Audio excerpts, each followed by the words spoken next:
आज নিয়ে আসলাম কাতলা মাছ রান্নার রেসিপি। তবে কাতলা মাছ কিভাবে রান্না করব সেটা অবশ্যই দেখতে থাকুন। আর তার আগে বলি, মাছ প্রতিদিন যদি খাওয়া হয় তাও কোনো ক্ষতি নেই। মাছে প্রচুর পরিমাণে ভিটামিন থাকে। আর মাছ খেলে নাকি বুদ্ধি বাড়ে, ছোট থেকে বড় সকলেরই ব্রেনের স্মৃতিশক্তিটা বেড়ে ওঠে। তো আজকে আমি কাতলা মাছ একটা রান্না করে দেখাচ্ছি। একেবারে প্রথম থেকে কিভাবে আমি এই মাছটা কেটে পিস করলাম সেটাও অবশ্যই দেখাবো। মাছটার ওজন ছিল প্রায় 1.5 কিলো। তো এই মাছটা কিন্তু আমি একটা যে কোনো পয়সা বা চামচ, শক্ত চামচ দিয়ে এটাকে ছাড়িয়ে নিতে হবে। এখন তো বাজারে বার হয়েছে অনেক রকম মেশিন, যেটা খুব নিমেষেই খুব সহজেই তাড়াতাড়ি মাছের আঁশগুলো ছাড়িয়ে নেওয়া হচ্ছে। তো আমিও কিন্তু এই ছোট চামচ দিয়ে খুব তাড়াতাড়ি মাছের আঁশগুলোকে সরিয়ে দিয়েছি। তো দেওয়ার পরে আমার বাছা কমপ্লিট। এবার আমি এটাকে পিস করব। তো পিসগুলোও আমি নিজেই করলাম, বেশ দেখতে ভালো লাগছে। তো যাই হোক, এবার মাছগুলোকে সুন্দরভাবে ধুয়ে নিতে হবে। আমি কিন্তু এটাকে হেসুতে কেটেছি সেটা দেখালাম।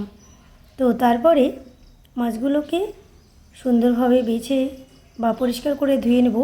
মাছের ভিতরে যে তেলটা বা মুখটা ছিল আজকে সেটা ফেলিনি, কেননা সেটা কচুর সঙ্গে বা আলুর সঙ্গে বা বেগুনের সঙ্গে বা অন্যান্য যে কোনো সবজির সঙ্গে দিলে খুব সুন্দর হয়ে ওঠে। তো আমিও আজকে সেইটাই করব। মাছগুলোকে ধুয়ে তুলে নিয়েছি।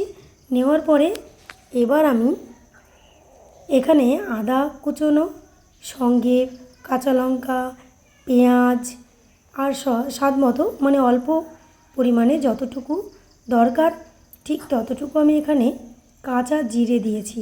কাঁচা জিরে দিলে কি মাছের স্বাদ একেবারে অন্যরকম হয়।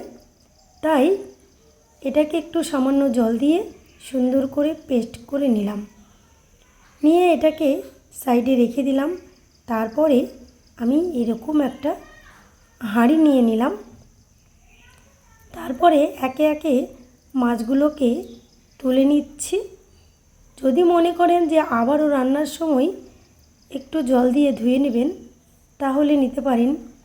তো নেওয়ার পরে এবার মাছগুলোকে সব একসঙ্গেই রান্না করব। আর সাতলে মাছ বা এই যে ঘষে রান্না করার মাছের টেস্টই আলাদা, যেটা জ্যান্ত মাছ। তো আমি আজকে কোনো রকম ভেজে রান্না করলাম না, পুরো এইভাবে রান্না করছি। এইভাবে রান্না করলে কিন্তু খুব সুন্দর লাগে। তো যাই হোক, বাকি যে মশলাগুলো লাগে প্রতিদিনের, তো সেইগুলো সব মশলা দিয়ে সঙ্গে যেটা বেটেছিলাম সেটাও দেওয়ার পরে বেশ সরিষার তেল দিয়ে ভালো করে মাখিয়ে নিলাম। তারপরে ভালো করে মাখিয়ে নেওয়ার পরে পরিমাণ মতো জল দিয়ে দিলাম, যাতে মাছটা সিদ্ধ হওয়ার পরে আবারও একটু একটু যেন ঝোল থাকে। আর সাতলে মাছ রান্না করায় যদি একটু ঝোল ঝোল না থাকে তাহলে কিন্তু ভালো লাগবে না। তো আমার মাছ তো রান্না কমপ্লিট। কেমন লাগলো এই মাছের ভিডিওটা অবশ্যই জানাবেন। আর আপনারাও এইভাবে চটপট রান্না করুন। ভালো থাকুন, সুস্থ থাকুন। ধন্যবাদ।